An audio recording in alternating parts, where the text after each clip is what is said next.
It's just gone 8 o'clock, time for the Watchdog, your public journalism program. My name is Vuyo Mvoko, and I'm your host. While political parties continue to negotiate coalition arrangements for the remainder of the 66 hung municipalities, work has begun in many municipalities that aren't or are no longer burdened by those protracted conversations. Councils across the country are holding their first meetings where they are appointing and installing new mayors. Not only did the small town of Oudtshoorn do exactly that yesterday, it also made history by crowning South Africa's youngest mayor. Well, at least for now. 24-year-old Chad Lowe is my first guest. He'll be followed by the man who, until yesterday, held the record of being the youngest mayor when he was elected to the position in 2013. Outgoing Midvaal Mayor Bongani Baloyi reflects on his experiences, including setting a record for running a municipality with the cleanest books for 7 years in a row. Here's some advice for the class of 2021.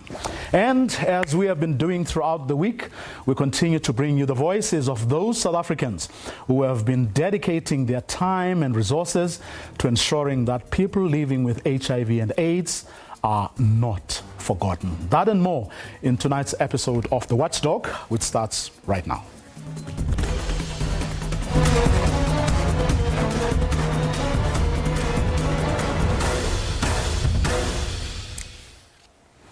Well, Chad Lowe, 24 years old, was inaugurated yesterday, becoming the youngest mayor in South Africa. He joins us now. Chad, good evening. Thanks very much for your time and congratulations.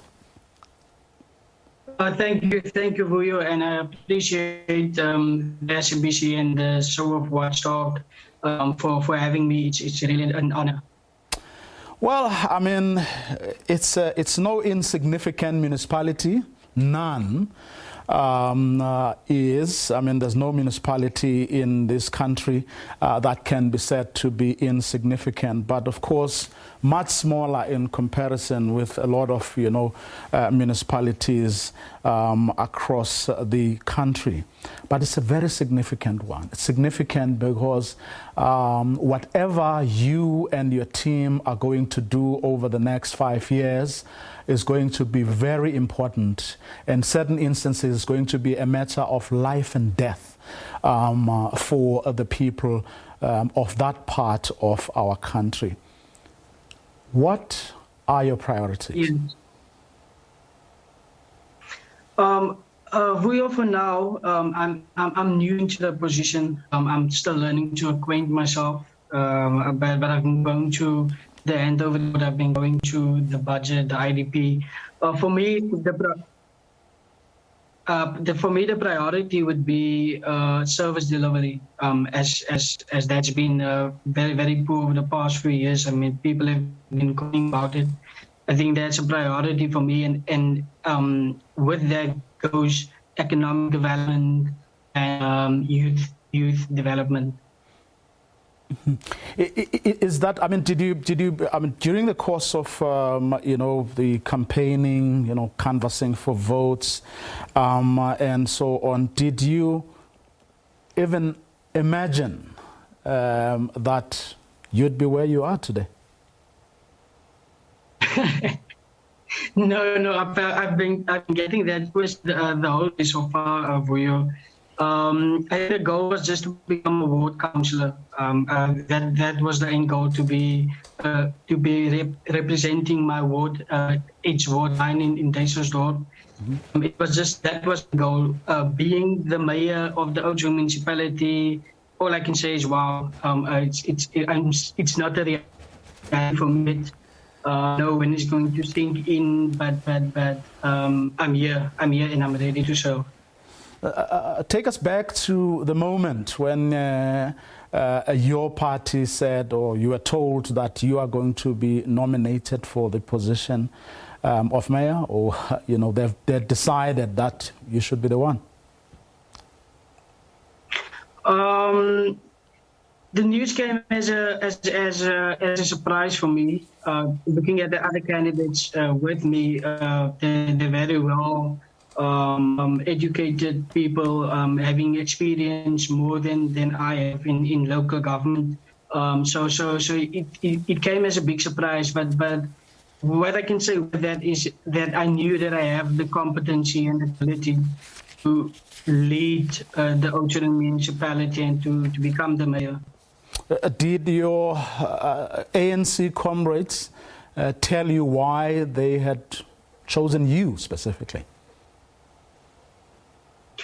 We haven't gone into that discussion yet. I think they're also looking for that fresh approach, the new vibrant approach, and the energetic approach.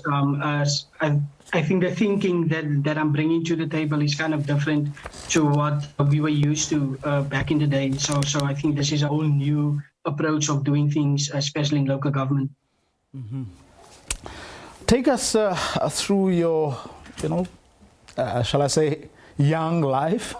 24 years of age. You obviously went to school. And when did your political life start? So I took membership in the ANC in 2017. By that time, I was joining the ANC and the ANC Youth League. So my political career actually started back in 2017, not so long ago. I think that was about four years ago. Yeah. But from there, I just grew in politics, trying to grow myself to become better in giving my view on what's happening in the current narrative of our country and in politics daily. Why did you get into politics? I mean, what motivated you? What did you want to do or achieve? Yes. That's actually a very, very great question, Rio. I think for me it was just to add value to someone's life, to be making a change. I thought that while I was actually busy trying to make a change by being a community activist, and I thought to myself that getting into politics would just be a bigger platform to do more and to have access to more. There's a lot of resources available to ourselves, and being in politics is not just, for me, it's not about self-gain or anything about that. That's to add value in other people's lives and to see that our communities become better and there's a possibility for new beginnings and development starting to happen. Mm-hmm. Before this, before becoming, while you were an activist, maybe is what I should say. While you were an activist, you were, of course, doing other things. What exactly were you doing? Yes, so I studied film and television, and I was working in the media industry. I was doing, I worked before as a radio presenter, and I also got an opportunity to write my own shows and direct them. I had one last year, which were funded by the Department of Arts and Culture, which was an online series in the time of the pandemic when it started. And you had been doing this for how long? You've been doing this for how long now? Sorry, can you repeat that? Your stint in the creative arts as a film director, for how long had you been doing that before, of course, taking up the position you have just taken? Yes, so I was still in the film industry last year. So I came actually back to my hometown, which is Duitsland, in November last year. So I engaged with a few comrades of the ANC and telling them that looking at the current situation of our town, that I would like to avail myself to definitely make a drastic change, and I was there just to be part of the intervention. So you were born in Oudtshoorn, born and bred? Yes, I was born in Duitsersdorp, which is about 20 kilometers outside of Oudtshoorn. We are part of the greater Oudtshoorn municipality. Did you have siblings? Yes, I do have siblings. I have a brother and I have a sister. Then I also have siblings from my father's side, which is about five other siblings, which are all females. I'm actually the only son of my father. Oh, okay. And are parents still around? Are they in? Sorry? Are your parents around? At this moment? Yes. Yes, they are actually around. Do you want me to? Sorry. No. I wondered. In fact, what I was getting to was I was going to ask you how they feel about you being in the position you have just been elected to right now. Oh yes. No, I think they would like to, but they're actually in the other room watching this interview at the moment. Okay, but how do they feel about you? How do they feel about you venturing into politics full time, and now that you're going to carry, so much responsibility? My parents have been supportive from the get-go, and I really appreciate that. We are a well spiritual family. We laid our foundation on prayers, and from there we just started. They've been supporting me when I announced that I'm going to politics. They gave their support 100%, and I'm grateful for that. I think without their support, I wouldn't make it as mayor of the greater Oudtshoorn municipality. Mm-hmm. And your friends? Yes, my friends have been very supportive. Luckily for me, I could try to persuade them to vote for the ANC. Some of them didn't vote for the African National Congress before this, but me as the candidate, it gave them enough motivation to give their support when it came on the 1st of November. Mm-hmm. I'm keen to know what your views are, about the politics in Oudtshoorn, because politics differ from place to place. Sometimes you'd find that those in the opposition are hostile. In other instances, there's very cordial, relations where people are keen to work together and so on. Just even from a distance, before you were elected yesterday, just from what you know, what you've seen, what you've heard, how would you describe the political setup in Oudtshoorn between and among political parties? Yes, I think in Oudtshoorn it's more or less the same like in the country. Your opposition stays your opposition. It's tough for us as opposition working together. But what I can also say is that when there's a collective decision for working together, as we are a coalition government at the moment, I think it's good for us to come to a conclusion where we have to work together and to remember that why we are in this position. The people went out to vote for us as a community, and I think that should be our priority or our goal, just to know that we were elected in this position and we are here to serve people. I can say that the people of Oudtshoorn, they can work together. They showed us in the past that they can work together as political parties, and I think we just need to take that forward. The last 5 years, the DA were the governing party in the Oudtshoorn municipality, where they had the majority of the seats. They had about 12 of 13 seats in council. We have about 25 seats, but of the 13 wards, they won 12 wards. And this year, the ANC, we managed to win 8 of those 12 wards. Any worries, fears that you may have? That's a tough question. I think at the moment everybody has been saying a lot about my age, and I think they fear that my age might not might be an obstacle in me leading the municipality, or at least seeing that we do develop over the next 5 years. That's the fear of the people, but I can guarantee them that I'm well equipped. I have the capability, I'm competent, I have integrity and honest, and I'm ready to lead. So the fear for me is just that we might not work together, but I know and I can assure you by what we've been having with our discussions, we are here to work, and we're not here to play games.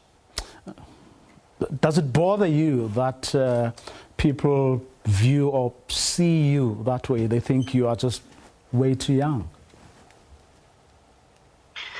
No, Vio. It doesn't bother me at all. I think it's time for the next generation of leaders to take their rightful positions in our society. For too long, the young people has been seen with vision being the drug addicts. We just want to sit in front of the shops and all of that, those things that you can say about young people. So for me, at this moment, being a beacon of hope to our young people, rather being just the mayor or an icon, being an inspiration, I think that's what it's about, and just bringing hope to the young people of our country, and in particular of the Greater Oudtshoorn. Who's the person, or who are the people that you look up to? The sort of people who have done well, and you perhaps hope or wish that you do as much as they have done, if not better. Are there any people like that? Yes, I mean, for me, if I need to talk about someone internationally, it would be Tyler Perry. I mean, what he achieved as a black man, and the success he's been having so far. He's been a great inspiration for me. I always watch his motivation talks and his books that he's been publishing. He's been the one that I've been looking up to and see as a mentor. I haven't met him yet. Maybe in future that will actually be great. But locally, I had a few people that I looked up to. One of them is the shadow MEC of the Western Cape, Denver Smith. He's been guiding me and assisting me along the way. I also had my local leadership that I also look up to, the leadership of Ward 9. They've been there. My friends have been supporting me, and if I have to name two names, it would be Ashley and Dylan. They've been supporting me throughout this campaign. They've actually been my inner circle. And just the whole of the ANC in Oudtshoorn, they've been supportive. I couldn't ask for better mentors along the way. Like I said yesterday, that I'm young and I'm willing to learn. So if I can get assistance and guidance from anyone older than me, especially who are in politics, I would really appreciate that. Anyone in the ANC that you look up to?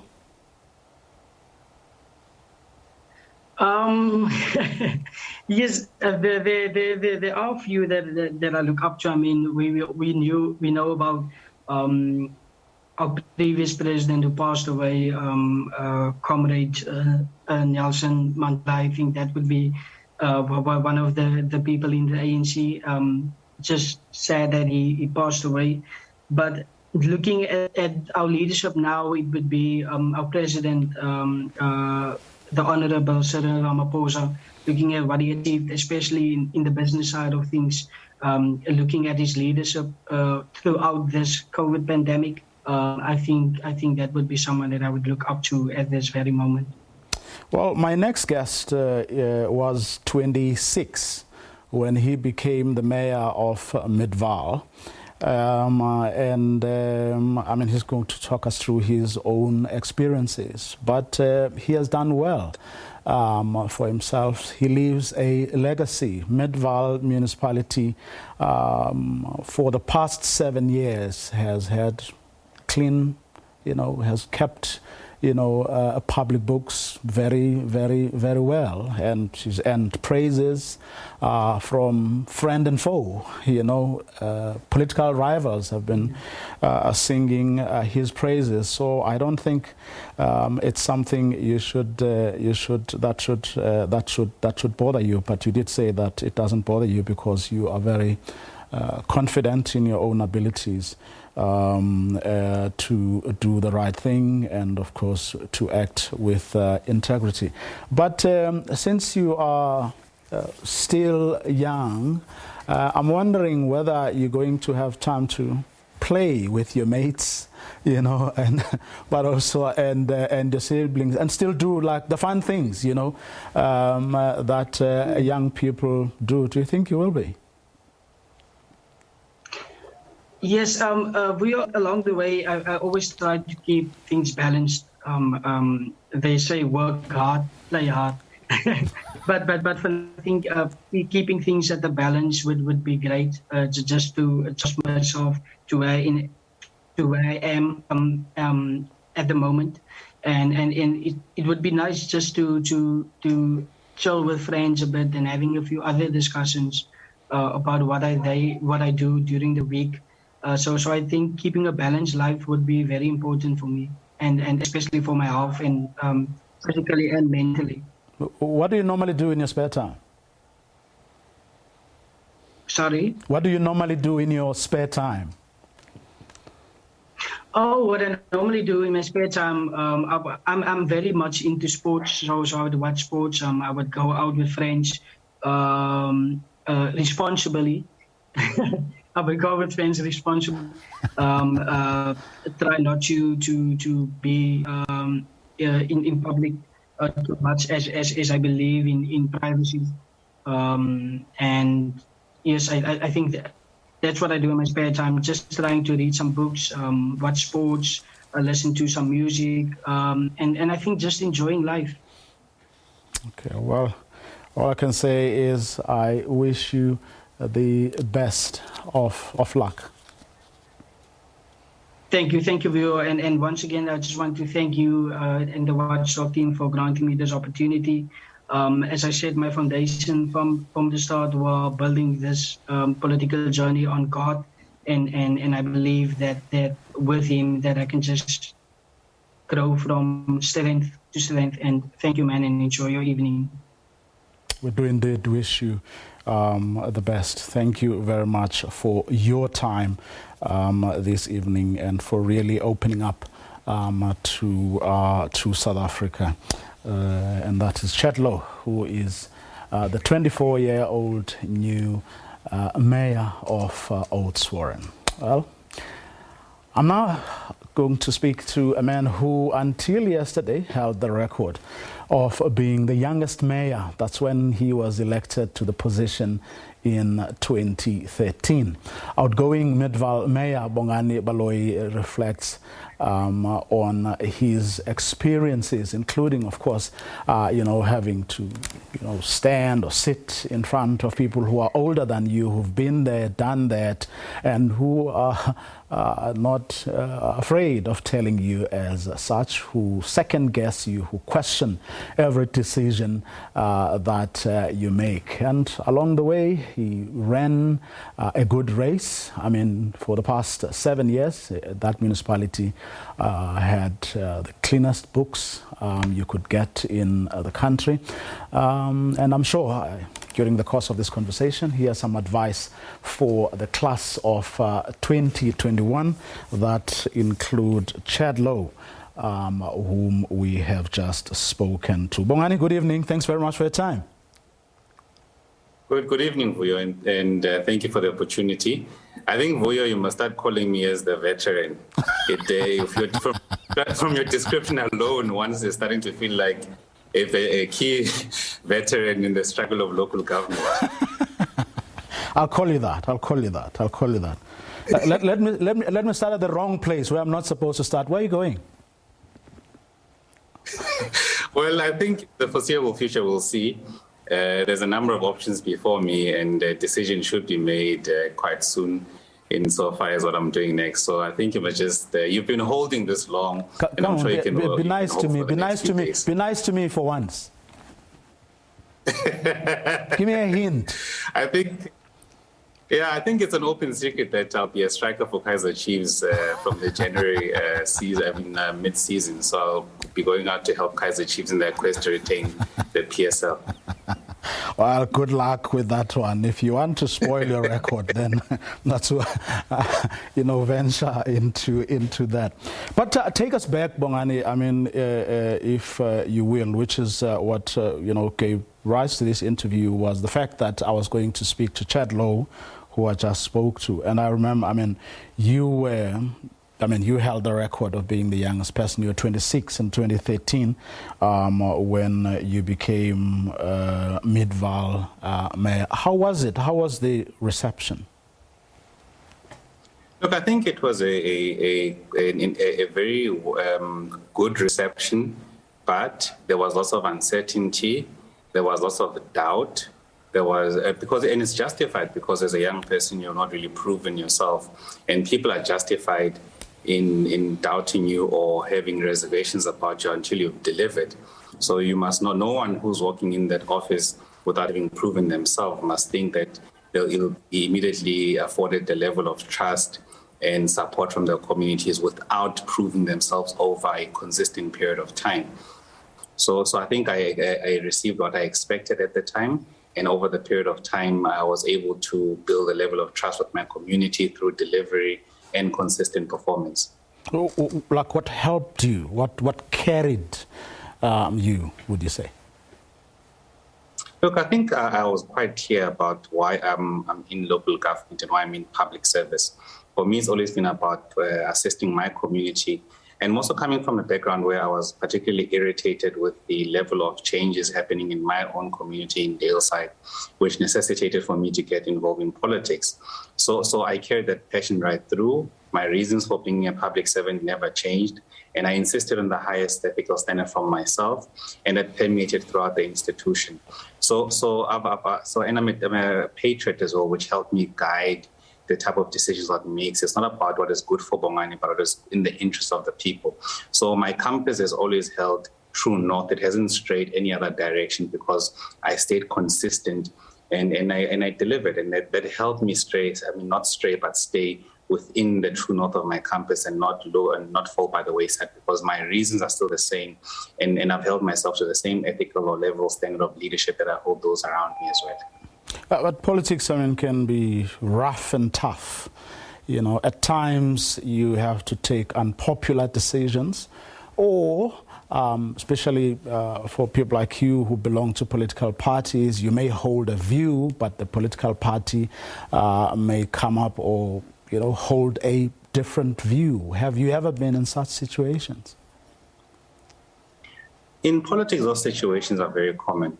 It's common that more so in the discourse of a discussion about policy direction of your particular party, in the discourse there, you are bound to express different policy positions and find yourself in different spaces. But ultimately, you will find yourself in the midpoint where the party decide what is good. But there's also things that happen during politics, and maybe there's articulations by members of a political that don't represent the party view that you differ with.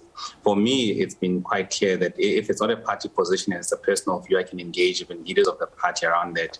So I've never felt the pressure of not being allowed to engage in key debates as well, because one has a voice. You must express your voice as long as it's not in a way that undermines your political party and it's outside of the structures created by your political party to engage, or you undermine the official position of your party. So I've always had the freedom to engage in those confines, with the full understanding that our freedom of association is one of the most limiting. So as a DA member, I'm also held within the standards of the DA and the type of policy articulations that a party formally articulates. So I'm very mindful about this. So I don't go and express views that are counter what we believe that's against our values and principles as a party. So it's within the type of broad framework, but within the limitations of the consequence of my freedom of association. What about the trappings of office? Because sit there, you're an executive mayor, very powerful position in government, not just local government.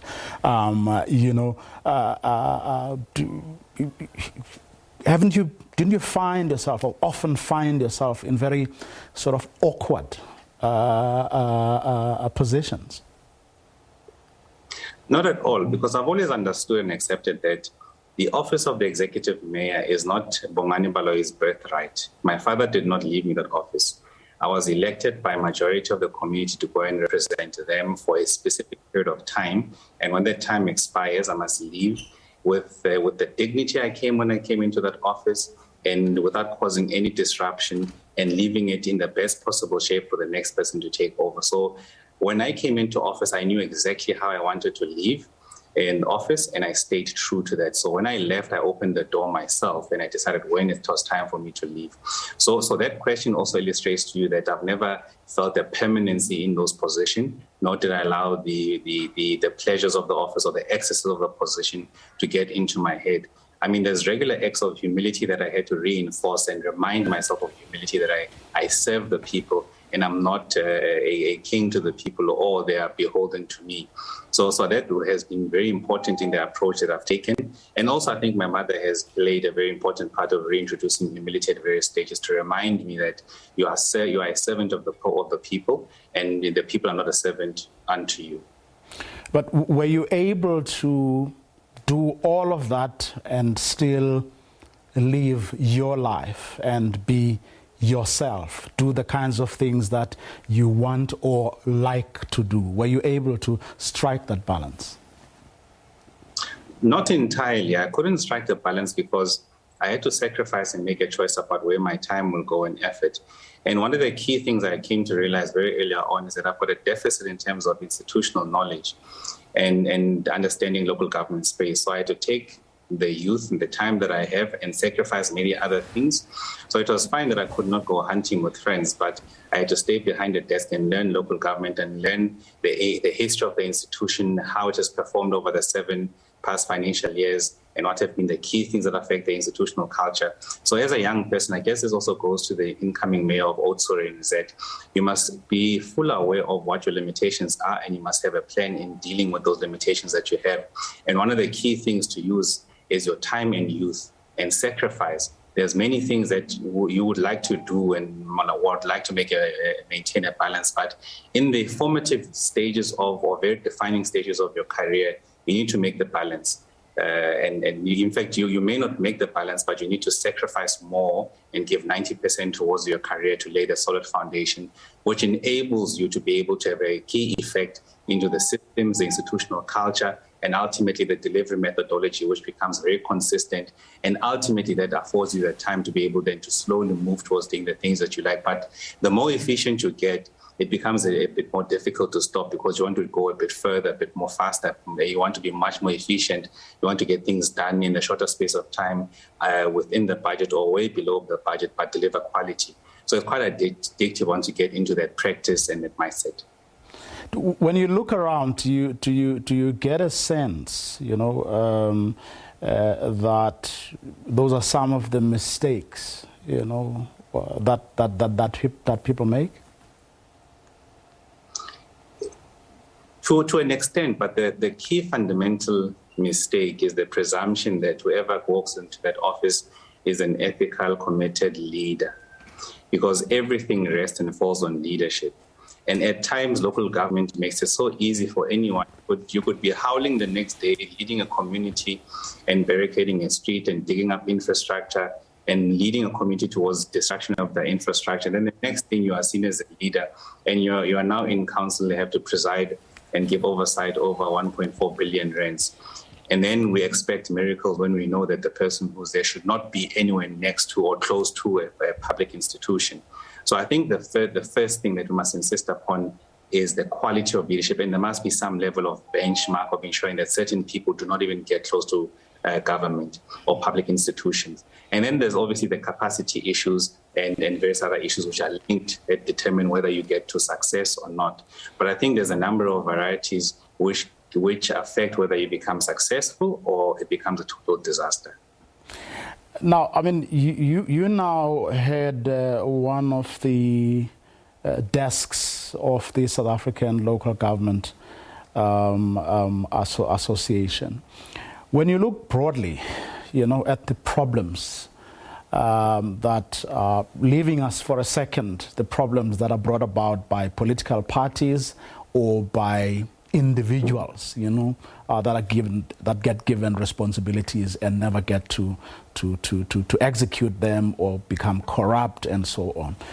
Just looking at the local government space in its entirety, where would you say are some of the biggest challenges that are not brought about necessarily by corrupt people or political parties, or people's individual failings?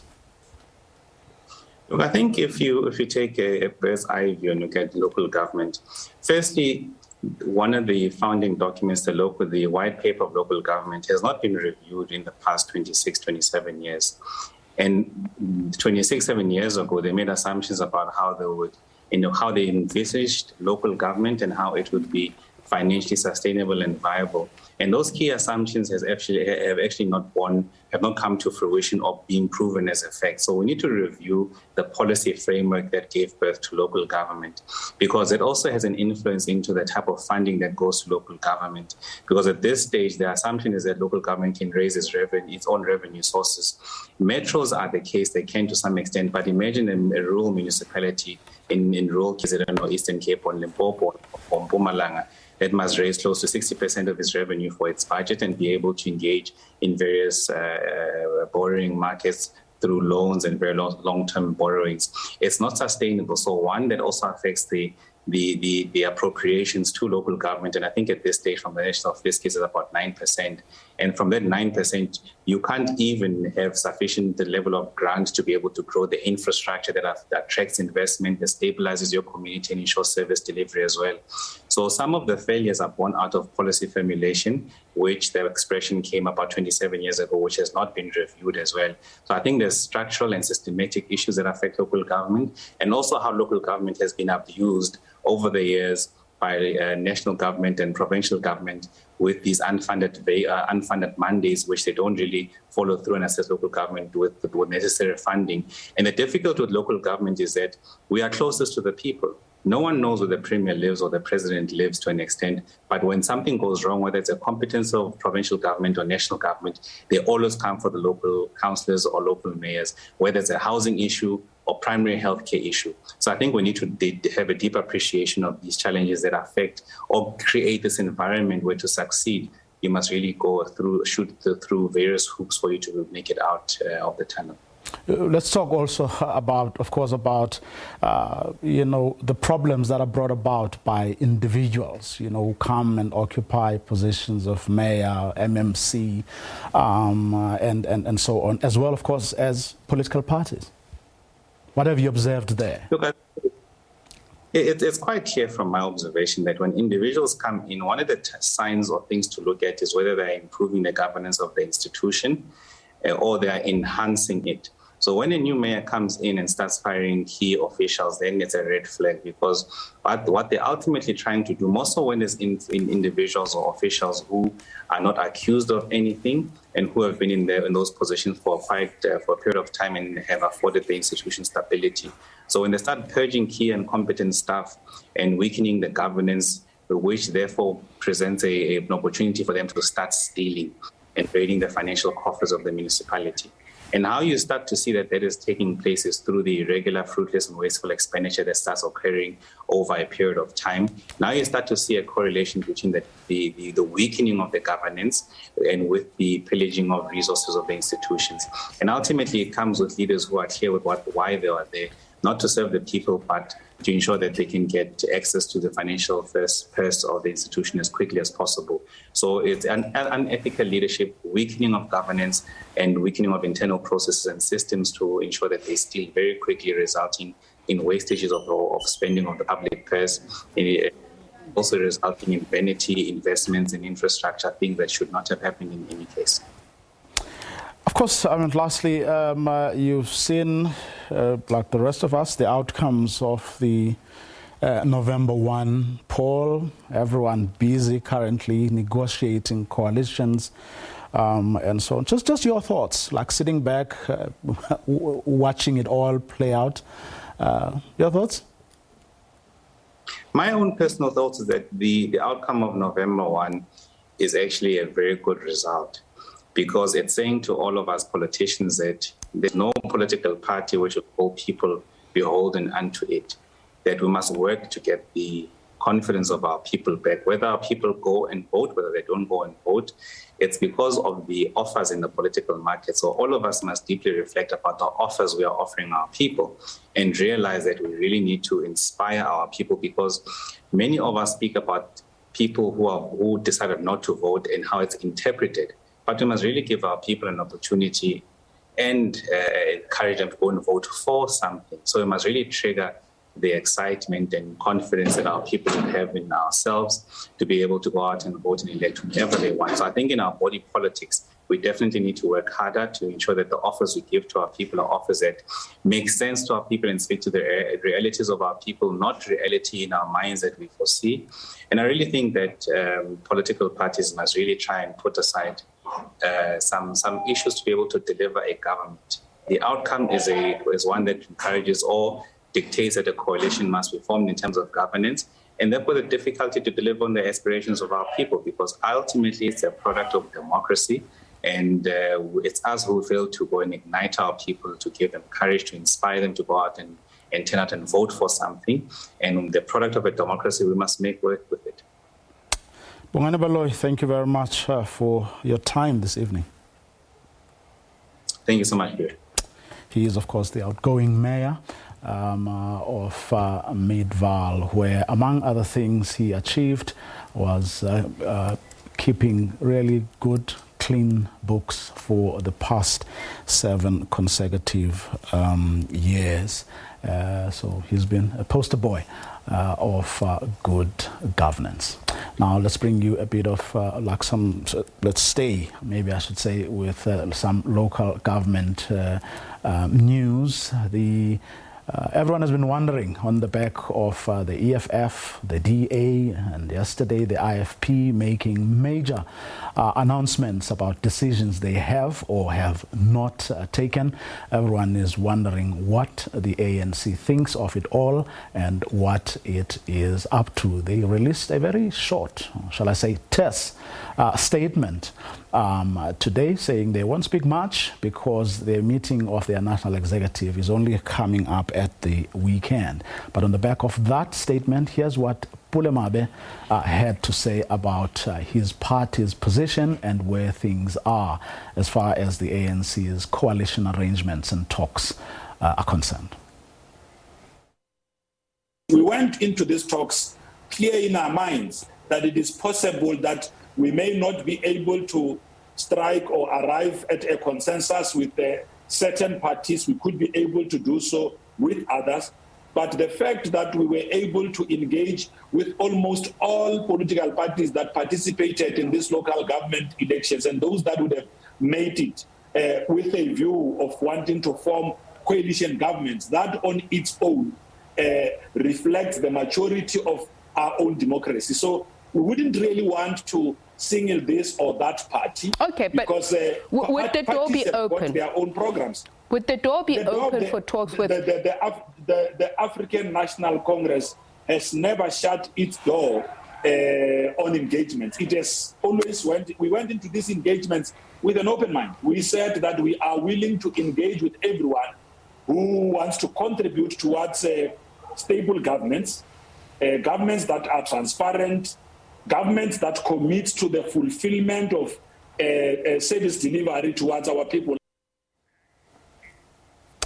To KwaZulu-Natal now, where the acting municipal manager of the Umgeni local municipality in that province has been instructed by the High Court in Pietermaritzburg to convene the council's first sitting. You'll recall we had the mayor-elect of that municipality here on the program earlier this week, one of the most interesting people to have entered this space. Well, the DA had filed an urgent application calling for the sitting after the planned inauguration did not take place last week when the suspended municipal manager tried to preside over the council meeting. It's the first municipality the DA has taken in KwaZulu-Natal. Last week, the Umgeni municipality's first council meeting failed to convene after suspended municipal manager Thembeka Cibane demanded to chair the sitting. The municipality currently has an acting municipal manager. The DA, which won the municipality in the recent elections, withdrew from that meeting together with the EFF. Today, the court ruled that Cibane remained suspended and should not interfere in the affairs of the council. The DA in the province says it feels vindicated. The entire application was approved, and it was approved with costs. So the cost order has gone against both the acting municipal manager and the suspended municipal manager. And the ruling quite simply now means that the acting municipal manager, Buthelezi, now has to put out a notice of the inauguration meeting. Councils, including the 21 Hang municipalities in the province that have been delayed due to ongoing coalition talks, have until Tuesday the 23rd to convene their first sitting. The first council meeting of the Umgeni municipality is expected to sit on Monday, where the new leadership of the council is expected to be inaugurated. Simpiwe Makanya, SABC News, Pietermaritzburg. Well, you can, of course, trust us to bring you all the stories of the election or the consequences and repercussions of the November 1 vote. We'll continue to do that over the next few days and weeks, as long as the stories are still with us. And as we have also been doing throughout this week, we continue to bring you the voices of those South Africans who have been dedicating their time to ensuring that people living with HIV and AIDS are not forgotten. And we're doing this particularly because in about 12 days' time, the world will be commemorating International World AIDS Day, and our country will be among those. Let's have a conversation now with someone who has been dedicating her time and life to caring for people living with HIV. Valencia Keswa is the founder and director of Novesi Home-Based Care. She opened her home to people living with HIV and AIDS, as well as young orphaned girls, helping them. Mom Keswa, thank you very much for your time this evening. World AIDS Day is on the 1st of December every year, and in about 12 days' time, that's what us as a country and the world will be doing. Just your thoughts, as we move towards this day, looking at the people you're taking care of and their needs. Ndiyabhotisa kakhulu kuwe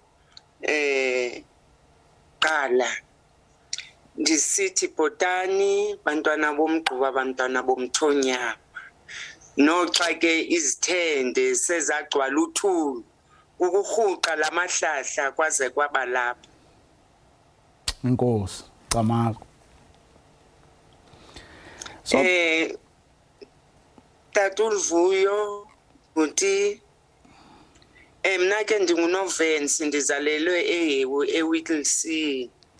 Kwathi ke ngexesha lakudala ukungena kwesi sifo si-HIV and AIDS ndabe ke ndingumculo ndiyimbongikazi abaninzi bayeke basishiya egroupini kulapho ke ndalandela khona ngokuba bendijongana njengeleader yegroup nenkedama nabahlolokazi, kodwa ke nakum inkwethu ingekavuthuluki kakhulu ndawuqala apha lo msebenzi.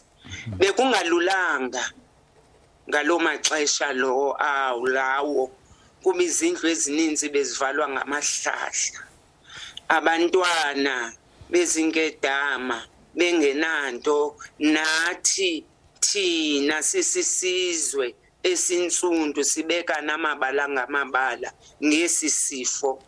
Kwaze kwafuneka ke ngoku ukuthi ingqondo sizizinzise thina esebenza ngabantu ngomphakathi.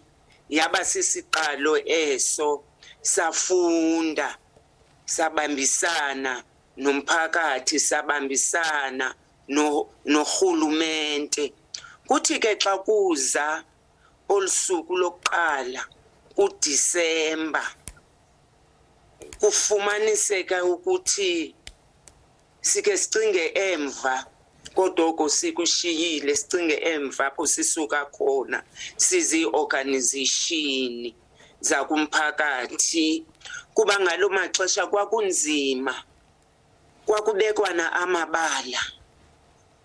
Elo xesha babehamba abantu, elo xesha sasinganalwazi, kuhlekwahлекwana ngesi sifo. Thina bonozala noba umntana sesixelele sifihla kuba besisithi lento iluhlazo, kanti singabonanga ukuthi kwathina sibulala isizwe.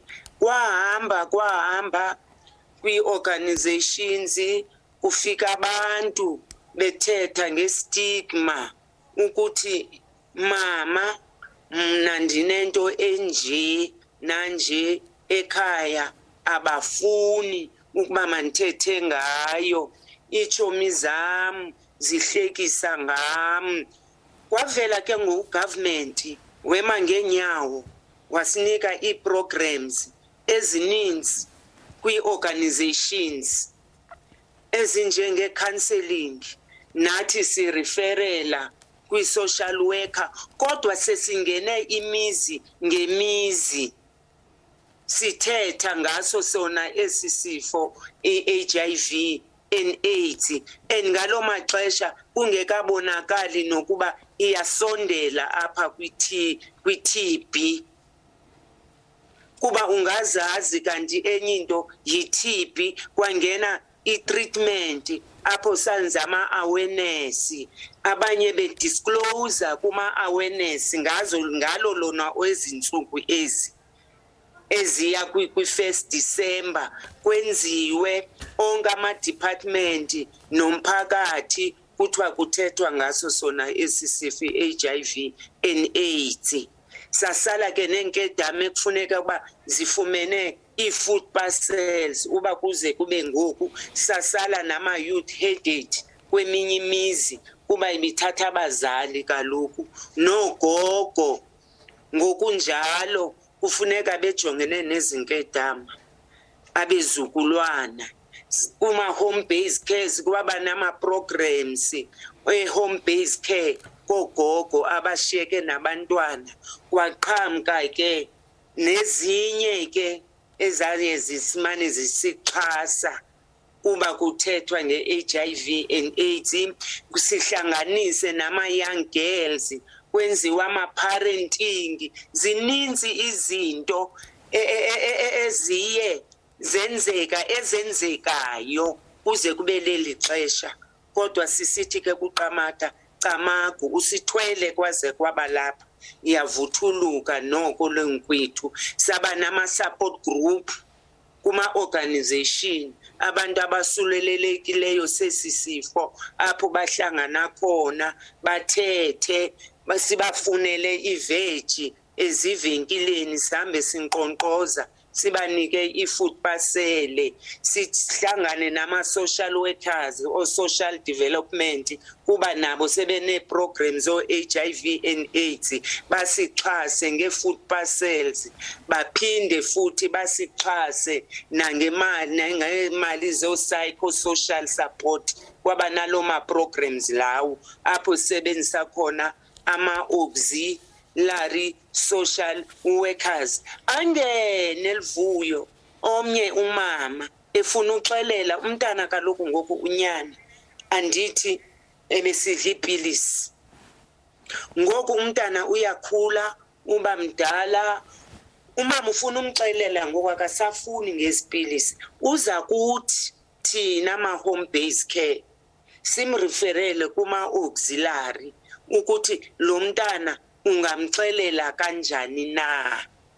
Silwa enye impi nangoku ukuthi abantwana abakwi-ARVs besebancinci, nditsho nasezikolweni masivele thina abazali khona bakwazi esikolweni nama-subject abawathathe uba ngawaphi na, ukuze kuthi bafikelela kwiminyaka 15, 13 babe umntana esazi ukuthi le treatment uyidlela ntoni na.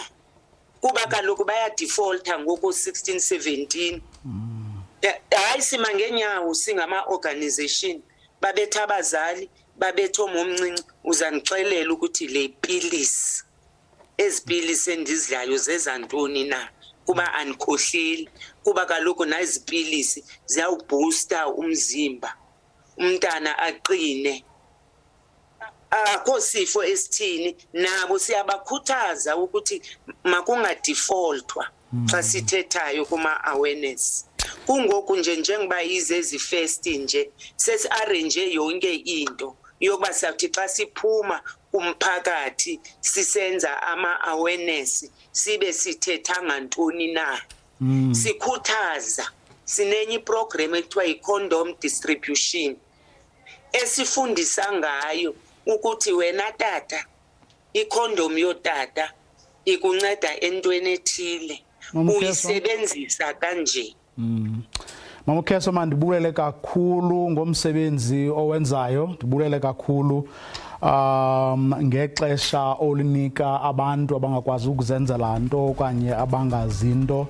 Ndikubulele kakhulu nangeli xesha usinike lona apha ukwazi uthetha ngomsebenzi wakho eniwenzayo kwanga abo bantu bazama ukunincedisa njengokuba nincedisa amaxhoba neentsapho bangenza ngakumbi ngaphaya kokubana besenza okwangoku. Siyabulela kakhulu. Valencia Keswa, founder and director of Novesi Home-Based Care, relating her story, how it all started. She was a singer and members of her group started falling sick and some died. And that's when she decided to, take up the cudgels and get involved in this fight. So she runs this home that takes care of people living with HIV, but it also takes care of young orphaned girls. But she's also involved in various programs assisting people, about awareness, counseling, parenting, and a whole range of things. One of the things, of course, she is highlighting now is that young children who take antiretrovirals when they are little grow up not knowing why they are taking these pills, and as they grow up they don't understand why they are taking the pills, and as a result there is a very high rate of defaulters, and she's asking parents to deal with one of these to deal with some of these problems. That's why we're going to leave it this evening. We are going to try and get more and more of these voices as we build up towards December 1, which is International World AIDS Day. And that's our program for this evening. Good night.